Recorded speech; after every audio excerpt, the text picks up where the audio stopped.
Good morning student, class 12 math exercise 10.2 और question number 19। Question number 19 है if a and b are two collinear vector, अगर a और b दो collinear vector हैं then which of the following are incorrect, तब इनमें से कौन सा इनकरेक्ट है। तो हमें कौन सी कंडीशन के बेस पर आंसर चूज करना है कि a और b आपकी collinear vector है। तो इन स्टेटमेंट में से, इन चार स्टेटमेंट्स में से जो four statement are given which is incorrect, कौन सा स्टेटमेंट आपका इनकरेक्ट है, किसके बेस पर, on the basis of when a and b are collinear. तो what is collinear vector, first we know, पहले हमें ये जानना होगा कि कोलिनियर वेक्टर है क्या। देखो दो कोलिनियर वेक्टर्स होते हैं which are parallel to each other, same directions भी हो सकती है, दिस में भी सेम डायरेक्शंस, दिस में भी अपोजिट डायरेक्शन, ये सेम डायरेक्शन में भी हो सकती है और अपोजिट डायरेक्शंस में भी हो सकती है।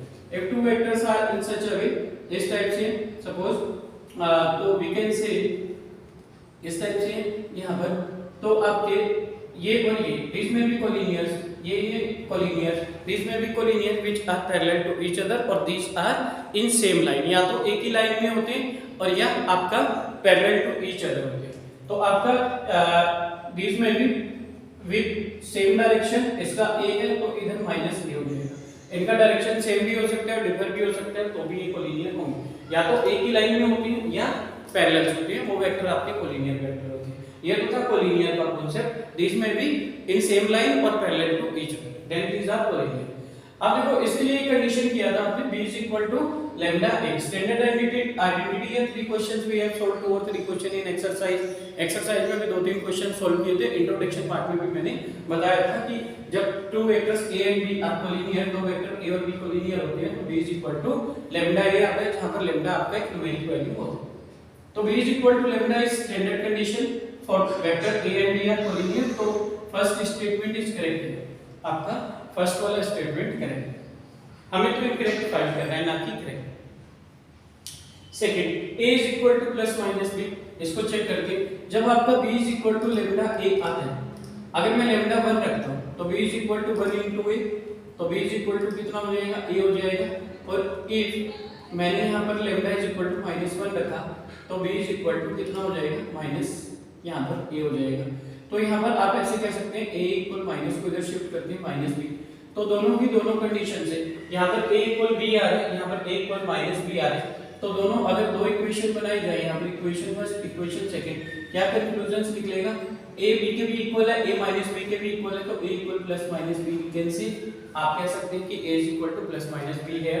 तो option second is also correct, दूसरा भी आपके पास ठीक है। Respective component of a and b are proportional, a और b के कंपोनेंट प्रोपोर्शनल में, a और b के कंपोनेंट मींस आपकी वेक्टर a की वैल्यू होगी कुछ, यहां पर b की वैल्यू होगी, तो इसके component let component of a1 i cap, a2 j cap, a3 k cap आपने अज्यूम कर लिए। b के लिए कंपोनेंट अज्यूम करते हैं, देखो b1 i cap, b2 j cap, b3 k cap. Answer we have to choose on the basis of a and b are collinear, हमें choose करने हैं आंसर किसके बेस पर, जब a और b कोलिनियर होंगे। देखो a का कंपोनेंट आपने अज्यूम कर लिया, a1 i cap, a2 j cap, a3 k cap. b के लिए we have select b1 i cap, b2 j cap, b3 k cap. Now collinear vector के बेस पर we have to choose the answer correct और incorrect. Collinear vector के base पर हमें choose करना है कि कौन सा करेक्ट है, कौन सा इनकरेक्ट है। और यहां पर देखो b इक्वल लैम्डा a होता है जब a और b दो कोलिनियर वेक्टर होते हैं। तो मैंने क्या किया, a का कंपोनेंट अज्यूम किया, b का कंपोनेंट अज्यूम किया और b equal lambda a, b की वैल्यू आपने अज्यूम करी है b1 i cap, b2 j cap, b3 k cap is equal to lambda, यहां पर लैम्डा आ गया a की value a1 i cap, a2 j cap, a3 k cap मैंने यहां पर पुट कर दिया। Now b1 i cap plus b2 j cap plus b3 k cap is equal to multiply lambda here, lambda a1 i cap plus lambda a2 j cap plus lambda a3 k cap. Then आप comparing both side component, दोनों side के component की compare करते हैं। देखो यहां पर i cap का कोएफिशिएंट b1, तो b1 इक्वल यहां पर i कैप का कोएफिशिएंट लैम्डा a1, तो लैम्डा a1 के, यहां पर j कैप का कोएफिशिएंट b2, यहां पर j कैप का कोएफिशिएंट लैम्डा a2, तो b2 इक्वल लैम्डा a2, यहां पर k कैप का कोएफिशिएंट b3 और यहां पर k कैप का कोएफिशिएंट लैम्डा a3। तो देखो b1 equal lambda a1, b2 equal lambda a2, b3 equal lambda a3। Clear हुआ? क्या किया मैंने, क्योंकि दो वेक्टर कोलिनियर होते हैं तो b इक्वल लैम्डा a आता है, b को आपने अज्यूम किया b1 i cap, b2 j cap, b3 k cap, यहां पर पुट कर दिया, is equal to lambda a की वैल्यू आपने पुट करी a1 i cap, a2 j cap, a3 k cap, multiply lambda inside the bracket, कितना हो जाएगा lambda a1 i cap plus lambda a2 j cap plus lambda a3 k cap, component both side comparing, तो i1 का coefficient b1, इधर i1 का coefficient lambda a1, इधर j का coefficient b2, यहां पर b2 आया, इधर j का कोएफिशिएंट लैम्डा a2, तो राइट हियर लैम्डा a2 और कोएफिशिएंट ऑफ k का b3, इधर coefficient of k3 lambda a3। देखो यहां से मैंने लैम्डा की वैल्यू निकाली तो कितना हो जाएगा b1/a1, यहां से लैम्डा की वैल्यू a2/b2 ये आ गया, और यहां से लैम्डा की वैल्यू ये मल्टीप्लाई में है तो अपॉन में आ जाएगा b3/a3। तो लैम्डा की तीन वैल्यू है b1/a1, b2/a2, b3/a3। इसकी भी वैल्यू लैम्डा, इसकी भी वैल्यू लैम्डा, इसकी भी वैल्यू लैम्डा, तो क्या कंक्लूजन से निकला, ये तीनों के तीनों इक्वल हो जाएंगे। तो देखो ये भी इसी के इक्वल है, ये भी इसी के इक्वल है, ये भी इसी के इक्वल है, तो मींस क्या निकला b1/a1, b2/a2, b3/a3, b1/a1, b2/a2, b3/a3। और इसी कंडीशन को तो आप प्रोपोर्शनल बोलते हैं। सपोज 1/2 आ रहा है, एक सेकंड आपका 2/4 है, इसको भी कट करेंगे 2 1 जा 2 2 जा 4, ये भी 1/2 आएगा। थर्ड में लिखता हूं 3/6, तो 3 1 जा 3, 3 2 जा 6, ये भी 1/2 ही आएगा। तो ऐसी कंडीशन को ही तो प्रोपोर्शनल बोलते हैं, जब सबकी वैल्यू सेम आती है। तो b1/a1, b2/a2, b3/a3, यही इन्होंने दिया है कि respective component of a and b are proportional. क्या a और b के कंपोनेंट प्रोपोर्शनल में है? तो यस, जब a और b के कंपोनेंट प्रोपोर्शनल में होते हैं तो b इक्वल लैम्डा a को सेटिस्फाई करता है, और b इक्वल लैम्डा a ही बताता है कि आपका ये वेक्टर आपके कोलिनियर है।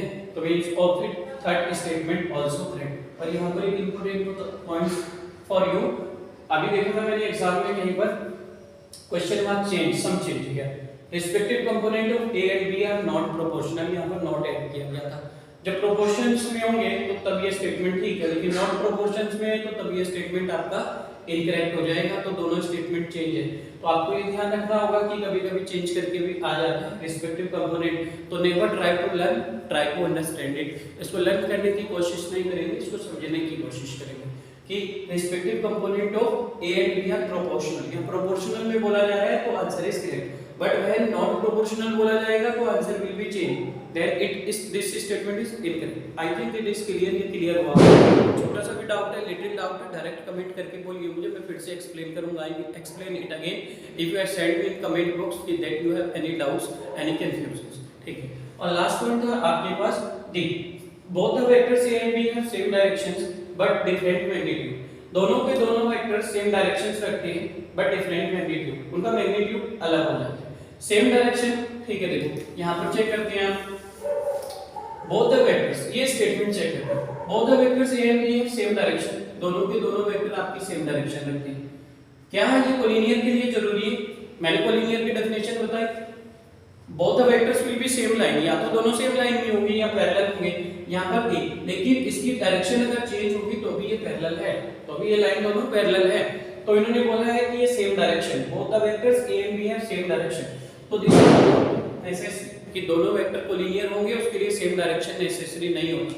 It may have different direction, उनकी डायरेक्शन डिफरेंट भी हो सकती है। Means of it option D is incorrect here, तो ऑप्शन डी आपका इनकरेक्ट है। आई होप नॉट बिलीव भी है कि आपको क्लियर हुआ होगा।